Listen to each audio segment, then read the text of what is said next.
गर्मी बहुत थी, इसीलिए फुल स्पीड में पंखा चलाकर शाम को अर्चना अपने कमरे में बिस्तर पर लेटी हुई थी। उसका पल्लू हवा में उड़ रहा था। तभी खिड़की से बाहर दो आंखें अर्चना को ताकने लगी। अर्चना ने ये देखा और वो बहुत डर गई। कौन है वहाँ? कौन है? जोर से चिल्लाकर अर्चना खिड़की के पास गई और वो दोनों आंखें वहाँ से हट गई। अर्चना बहुत डर गई और जोर जोर से चिल्लाने लगी। अरे कौन है? कौन था यहाँ? हिम्मत है तो सामने आओ।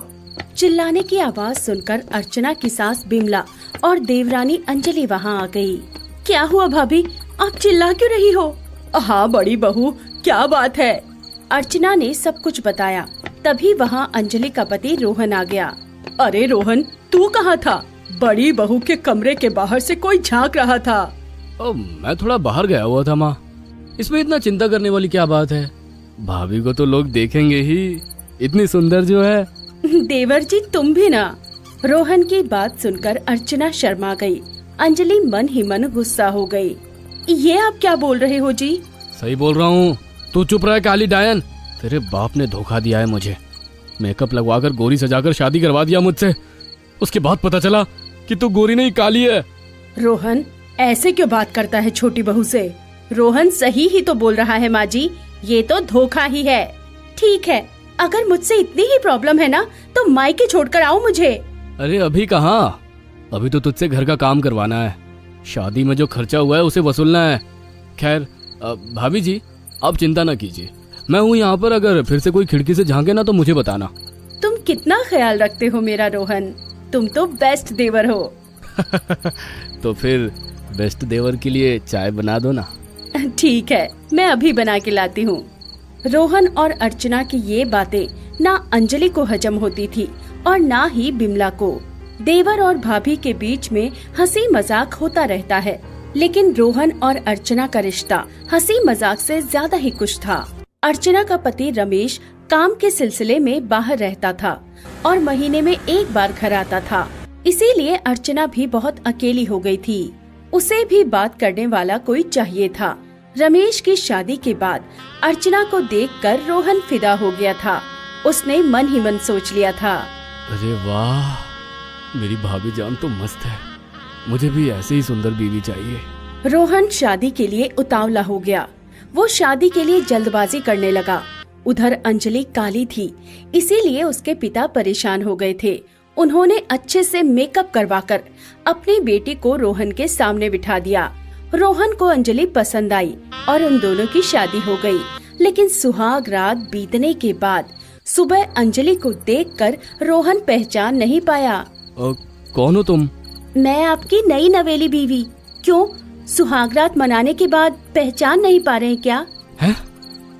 कल तो तुम गोरी थी, आज काली कैसे हो गई? तब से लेकर आज तक रोहन अंजलि से खफा है और उस दिन के बाद से ही रोहन अपनी भाभी को पसंद करने लगा है। अंजलि जो भी करे उससे रोहन गुस्सा हो जाता है और अर्चना इस बात का फायदा उठाती है। वो हर काम अंजलि से करवाती है और बात बात पर उसे ताना भी मारती है। अंजलि, तुमने अभी तक खाना नहीं बनाया? अभी बना रही हूँ दीदी, लेकिन आप थोड़ी रसोई में हेल्प कर देते तो बहुत अच्छा होता। रसोई में? पागल है क्या? चूल्हे की गर्मी से मेरा गोरा रंग काला हो जाएगा। यही तो चाहती है तू, है ना? हाँ, यही तो चाहती है अंजलि कि उसकी तरह हर एक लड़की काली हो जाए। आपको रसोई में घुसने की कोई जरूरत नहीं है भाभी, आप मेरे साथ छत पे चलो हवा खाने। अंजलि इन सब बातों से बहुत परेशान थी। एक दिन रात को अंजलि की नींद टूट गई और उसने देखा कि रोहन कमरे में नहीं है।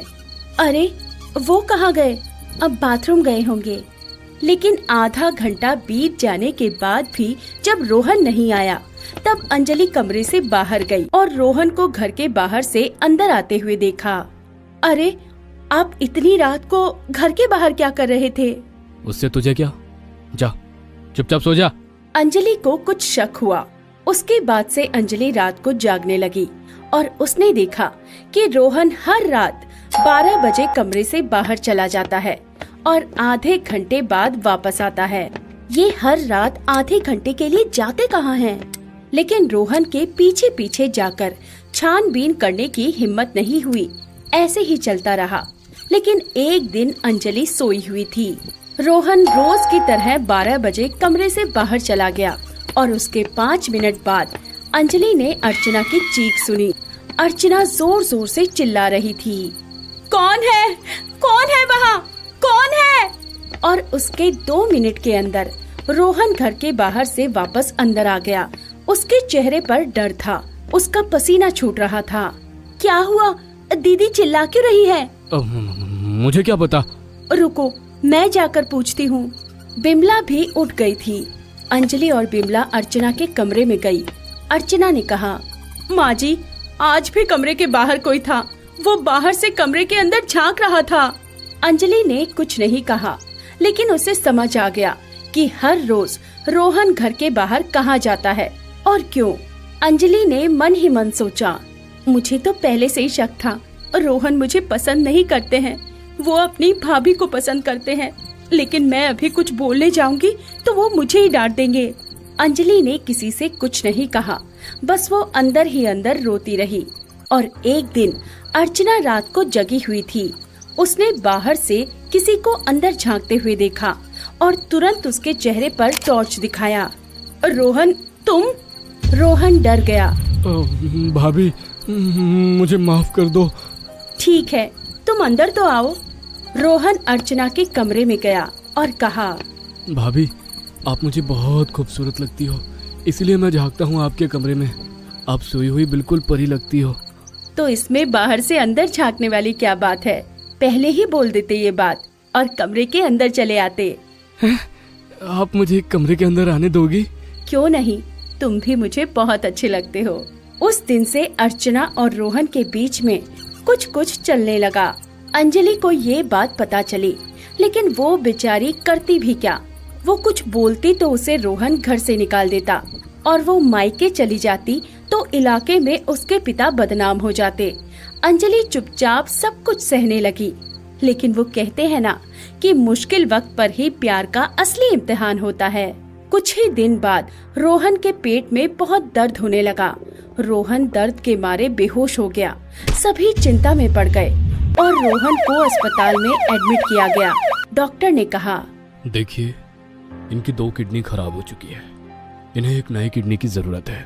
डॉक्टर ने रोहन के घर वालों की जांच की और पता चला कि अर्चना और अंजलि दोनों से रोहन का ब्लड ग्रुप मैच करता है। लेकिन अर्चना ने कहा, मैं अपनी किडनी नहीं दे सकती, मुझे मारना है क्या? लेकिन अंजलि ने कहा, मैं उन्हें किडनी दूंगी डॉक्टर साहब, चाहे तो मेरी दोनों किडनियां निकाल लीजिए, लेकिन उन्हें ठीक कर दीजिए। नहीं नहीं, एक किडनी से ही काम चल जाएगा, इससे आप और वो दोनों जिंदा रह सकते हैं। अंजलि ने अपनी एक किडनी दे दी। रोहन ठीक हो गया और उसे जब सब कुछ पता चला तब उसने अंजलि से कहा, अंजलि, मुझे माफ कर दो, मैंने तुम्हारे साथ बहुत बुरा किया। मुझे आज पता चला कि बाहर खूबसूरती होकर भी एक इंसान अंदर से बदसूरत हो सकती है। ये ताना अर्चना के लिए ही था। इसके बाद से रोहन ने कभी भी अर्चना से बात तक नहीं की और अंजलि के साथ वो प्यार से खुशी खुशी रहने लगा। अंत में गोरी भाभी की मोह माया छोड़कर रोहन काली बीबी के प्यार। शकुंतला सरला के बचे खुचे बाल पकड़कर खींच रही है। सरला को बहुत दर्द हो रहा है। आह, छोड़ो मुझे, दर्द हो रहा है, छोड़ो मुझे। डायन, तुझे छोड़ दूं, डायन कहीं की। ऐसे खींचते हुए शकुंतला सरला के कुछ बाल नोच लेती है और उसके पेट पर लात मारती है। राधेपुर नाम के गांव में पंकज नाम का एक व्यापारी रहता था। पंकज की पत्नी सरला बहुत ही अच्छी दिलवाली औरत थी। वो सिर्फ पंकज का ही नहीं, पूरे गांव का ख्याल रखती थी। गांव में कभी किसको किस चीज की जरूरत है, कौन बीमार है, कौन भूखा है, ये सब कुछ सरला को पता था और वो इन सब की मदद करती थी। मगर पंकज इस बात से खुश नहीं था। क्या सरला, मैं दिन भर मेहनत करके कमाता हूँ और तुम सब कुछ गांव वालों में लुटा देती हो। गांव में रहते हैं और गांव वालों का सुख दुख में साथ नहीं देंगे? ऐसा कभी होता है क्या? गांव के लोग सरला से बहुत प्यार करते हैं, मगर पंकज को सरला से बिल्कुल भी प्यार नहीं है। फिर भी शादी के बाद सब कुछ ठीक ही था, मगर उसके बाद से सरला के बाल झड़ने लगे। सरला गंजी होती गई। ऊपर से सरला काली से और काली होती गई।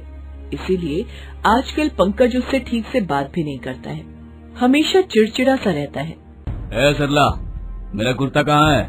पता नहीं जी, यहीं पर तो रखा था। एक काम तुमसे ठीक से नहीं होता, ध्यान कहाँ रहता है तुम्हारा? किसी काम के नहीं हो तुम। पंकज गुस्से में चला जाता है। सरला दुखी हो जाती है और मुंह छोटा करके गांव के कुएं में पानी लेने जाती है। गांव की औरतें भी कुएं से पानी लेने आई हुई हैं। सरला को देखकर उनमें से एक औरत कहती है, अरे ये देखो, सरला आ गई। क्या बात है सरला, मुंह क्यों फूला हुआ है? पति से झगड़ा हुआ है क्या? हाँ बस थोड़ा सा। अरे दिल छोटा मत करो सरला, पति के साथ ऐसा होता रहता है। मेरा तो हर रोज झगड़ा होता है। तेरा पति तो तुझे छोड़कर हर एक औरत से प्यार करता है। सभी हंस उठते हैं। सरला कहती है, नहीं नहीं, मेरा पति ऐसा नहीं है। जितना भी झगड़ा हो मुझसे बहुत प्यार करते हैं। सरला ने ये बात बड़े गुरूर के साथ कही थी, मगर उसे क्या पता था उसका गुरूर कुछ ही दिनों में टूटने वाला है। कुछ ही दिनों में सरला गर्भवती हो जाती है। सरला बहुत ही ज्यादा खुश हो जाती है क्योंकि उसका सपना पूरा होने वाला है। मगर उसके कुछ ही दिनों बाद सरला गर्भवती अवस्था में जब घर का काम कर रही होती है, तब उसका पति पंकज एक गोरी औरत यानी कि शकुंतला के साथ घर के अंदर प्रवेश करता है। उन दोनों के गले में फूलों की माला है। सरला तो चौंक जाती है। ये क्या है ये? क्यों, तुझे दिखाई नहीं दे रहा है क्या? मैंने शादी की है, इसका नाम शकुंतला है। हम एक दूसरे से प्यार करते हैं। हाँ जी, आपने तो बताया था कि आपकी पत्नी बदसूरत है, मगर इतनी बदसूरत है ये तो मैंने नहीं सोचा था। अब क्या करे शकुंतला, सभी तुम्हारे जैसे खूबसूरत थोड़ी होते हैं। तो ऊपर से इस सरला के तो बाल भी झड़ गए हैं। आप चिंता मत कीजिए, जितने भी बचे कुचे बाल है वो मैं साफ कर दूंगी। पहले तो दूसरी शादी और ऊपर से इतना अपमान सरला सह नहीं पाती है। उसकी आंखों से आंसुओं की धारा निकलती है। आप दोनों ऐसे क्यों बात कर रहे हैं? क्या मैं इस घर की कोई नहीं हूँ? आप बताइए ना, अब मैं कहाँ जाऊँ इस हालत में? जहाँ मर्जी वहाँ जा, मुझे क्या, मेरे पास तो शकुंतला है। नहीं नहीं, इसके चले जाने से घर का काम कौन करेगा? मैं नहीं कर सकती, मैं तो इसी से सब कुछ करवाऊंगी। अरे हाँ, ये तो मैंने सोचा ही नहीं। सरला, एक काम कर, आज हमारी शादी का पहला दिन है ना, कुछ अच्छा से बना कर ला, जा जल्दी जा। सरला रसोई में चली जाती है और अच्छा अच्छा खाना बना देती है। वो दोनों पेट भर कर खाते हैं। उसके बाद शकुंतला कहती है, और खाना बचा है क्या? हाँ, मेरे हिस्से का बचा है। एक काम कर, उसे कुत्तों को खिला दे। मतलब मैं क्या खाऊंगी फिर? एक दिन कुछ नहीं खाएगी तो क्या मर जाएगी? वैसे भी ज्यादा खाने से ज्यादा चर्बी हो जाती है, फिर घर के काम में मन नहीं लगता। हाँ शकुंतला, ये तुमने बड़ी अच्छी बात की है। सरला, शकुंतला जो बोल रही है ना, वो चुपचाप सुन ले, यही इस घर की मालकिन है। सरला अपना खाना कुत्तों को खिला देती है और खुद खाली पेट सो जाती है, मगर उसे नींद नहीं आती। वो बस रोती रहती है। हे भगवान, आखिर मुझे किस गलती की सजा दे रहे हैं आप? मेरे पेट में एक बच्चा पल रहा है, अगर मैं यहाँ से चली भी जाती हूँ तो उसका क्या होगा? रोते रोते सुबह हो जाती है और सरला उठकर घर के काम में लग जाती है। तभी शकुंतला आकर कहती है, ए सरला, वो सब रख के थोड़ा इधर आ, मेरे पैर दबा दे। सरला चुपचाप शकुंतला के पैर दबा देती है। पैर दबाने में 1 घंटा बीत जाता है। तभी पंकज कहता है, मगर नाश्ता तो अभी तक नहीं बना जी। अभी तक नहीं बना? तू इतनी देर से क्या कर रही थी? सो रही थी महारानी। नहीं नहीं, आप ही ने तो बोला पैर दबाने के लिए। अच्छा, तो अब तू मेरे ऊपर सारा इल्जाम डाल रही है, बेशरम औरत कहीं की। ये बोलकर शकुंतला सरला को जोर से एक धक्का मारती है और सरला बिस्तर से नीचे गिर जाती है और उसके सिर में चोट लग जाती है और खून निकलने लग जाता है। उसके पेट में भी चोट लग जाती है। आह, पेट में लग गया, मेरे बच्चे को लग गया। देखो देखो कैसे नाटक कर रही है, इसको तो मार मार के हड्डी तोड़ देनी चाहिए। चल उठ, पीने का पानी नहीं है, गांव के कुएं से लेकर आ। सरला कुएं में पानी लेने जाती है। गांव की औरतें भी वहां पर आई हुई थी। सरला को देखकर उनमें से एक कहती है, क्या रे सरला, उस दिन तो बड़ा बोल रही थी कि तेरा पति वैसा नहीं है, तुझसे बहुत प्यार करता है। अब क्या हुआ, सारी हवा निकल गई। और सर पर ये चोट तो प्यार की निशानी है। सभी हंसने लगते हैं। सरला चुपचाप पानी लेकर वहाँ से चली जाती है। शकुंतला इसी तरह सरला के ऊपर अत्याचार करती रहती है और पंकज हर बात में शकुंतला का साथ देता है। ऐसे ही कुछ दिन बीत जाते हैं।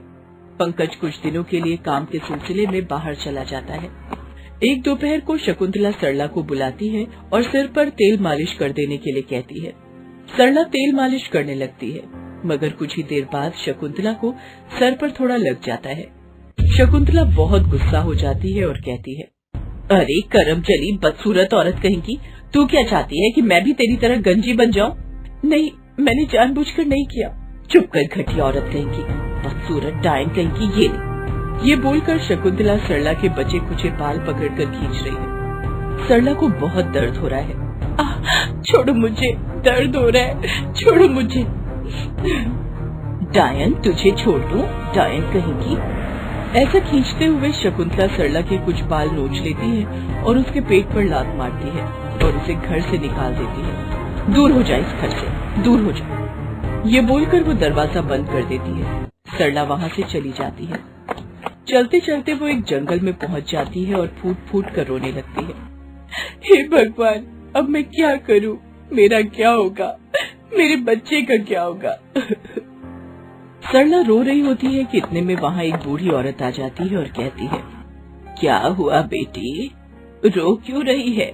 क्या बताऊं माँ जी? सरला बूढ़ी औरत को सब कुछ बताती है। मगर इस जंगल में आप क्या कर रही हैं? मेरा भी जीवन दुख और दर्द से भरा हुआ है। मैं इस जंगल में ही रहती हूँ और कहीं मेरे रहने की कोई जगह नहीं है बेटी। मुझे बहुत भूख लगी है, कुछ खाना है तेरे पास? सरला के आंचल में 2 बिस्किट बंधे हुए हैं। सरला वो निकालती है। सरला के पास और कुछ भी नहीं है, ये 2 बिस्किट ही है खाने के लिए। मगर फिर भी सरला वो बिस्किट उस बूढ़ी औरत को दे देती है। तभी वो बूढ़ी औरत जंगल की देवी में बदल जाती है और कहती है, सरला, मैं इस जंगल की देवी हूँ। बूढ़ी औरत के रूप में तेरी परीक्षा ले रही थी। तेरे पास 2 बिस्किट के अलावा और कुछ नहीं था, तब भी तूने वो मुझे दे दिया। मैं तुझसे प्रसन्न हूँ। ये देख, पास में ही जो तालाब है उसमें डुबकी लगा, तेरी सारी समस्याएं खत्म हो जाएंगी। ये बोलकर जंगल की देवी अदृश्य हो जाती है। सरला तालाब में उतरती है और डुबकी लगाती है और उसके बाद जो होता है वो सरला ने सपने में भी नहीं सोचा था। उसके सिर पर घने बाल आ जाते हैं, वो गोरी और खूबसूरत हो जाती है। तालाब के पानी में वो अपनी परछाई देखती है और अचंभित हो जाती है। अरे ये क्या, मैं इतनी खूबसूरत कैसे हो गई? मैं तो अपने आप को ही पहचान नहीं पा रही हूँ। सरला तालाब से उठकर घर की ओर चल देती है। वो घर पहुँचती है। शकुंतला दरवाजा खोलती है। कौन हो तुम? यहाँ क्या चाहिए? अरे शकुंतला, मैं सरला हूँ। सरला? मगर तुम इतनी खूबसूरत कैसे बन गई? सरला का मन सीधा साधा है। वो शकुंतला को सब कुछ बता देती है, कैसे जंगल की देवी बूढ़ी औरत के रूप में आई और कैसे तालाब के पानी में डुबकी लगाकर उसका चेहरा पूरी तरह से बदल गया। ये सब सुनकर शकुंतला के मन में और भी सुंदर होने का ख्वाब जग उठता है। वो भी आंचल में 2 बिस्किट लेकर जंगल में चली जाती है और रोने लगती है।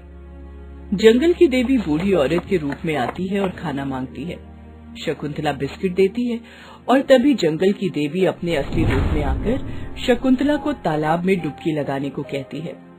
शकुंतला तालाब में उतरकर डुबकी लगाती है और वो जब उठती है तब वो पहले से भी सुंदर बन चुकी होती है। अरे मैं तो सच में और भी सुंदर बन गई। अरे वाह, मैं ऐसे डुबकी लगाती रहूंगी तो मैं और भी कितनी सुंदर हो जाऊंगी। मैं तो दुनिया की सबसे सुंदर बन जाऊंगी। ये बोलकर शकुंतला और एक बार डुबकी लगाती है, मगर इस बार उल्टा हो जाता है। वो दुनिया की सबसे बदसूरत औरत बन जाती है। उसके सारे बाल झड़ जाते हैं, दांत गिर जाते हैं, रंग भी काला हो जाता है। अरे अरे ये क्या हो गया? ये क्यों हुआ? तभी वहाँ जंगल की देवी प्रकट होती हैं। ये तेरे लालच की वजह से हुआ है। तेरा मन साफ नहीं है। इस पानी में 2 बार डुबकी लगाने से मन की सुंदरता बाहर आती है। तेरा मन काला है, बदसूरत है, इसीलिए तू भी बदसूरत बन गई है। अब ये कभी ठीक नहीं हो सकता। ये बोलकर जंगल की देवी गायब हो जाती है। नहीं, अब मैं क्या करूँगी? किसी को मुँह कैसे दिखाऊंगी? नहीं नहीं, मैं और कभी नहीं लौटूंगी, कभी नहीं। शकुंतला उठकर कहीं और चली जाती है। उधर पंकज घर लौटकर सब कुछ सुनता है। उसे उसकी गलती का एहसास होता है और वो सरला से माफी मांगता है। सरला, मुझे माफ कर दो, मुझसे गलती हो गई। लेकिन सरला को पता है कि जो एक बार फिसल सकता है वो बार बार फिसल सकता है। सरला उसे माफ नहीं करती है। नहीं, मेरे बुरे वक्त में आपने मेरा साथ छोड़ दिया। मैं आपको और कभी अपना नहीं सकूंगी। गांव वाले मुझसे प्यार करते हैं। सभी ने मिलकर मेरे लिए घर बना दिया है और काम भी ढूंढ लिया है। मैं पंकज को अपनी गलती का पूरा एहसास होता है। सरला नए घर में चली जाती है। गांव वाले पंकज को गांव से निकाल देते हैं। कुछ महीने बाद सरला को एक बेटा होता है और वो अपने बेटे के साथ गांव वालों की मदद से खुशी खुशी जीवन बिता देती है। दोस्तों, आप हमारे चैनल को जरूर सब्सक्राइब करें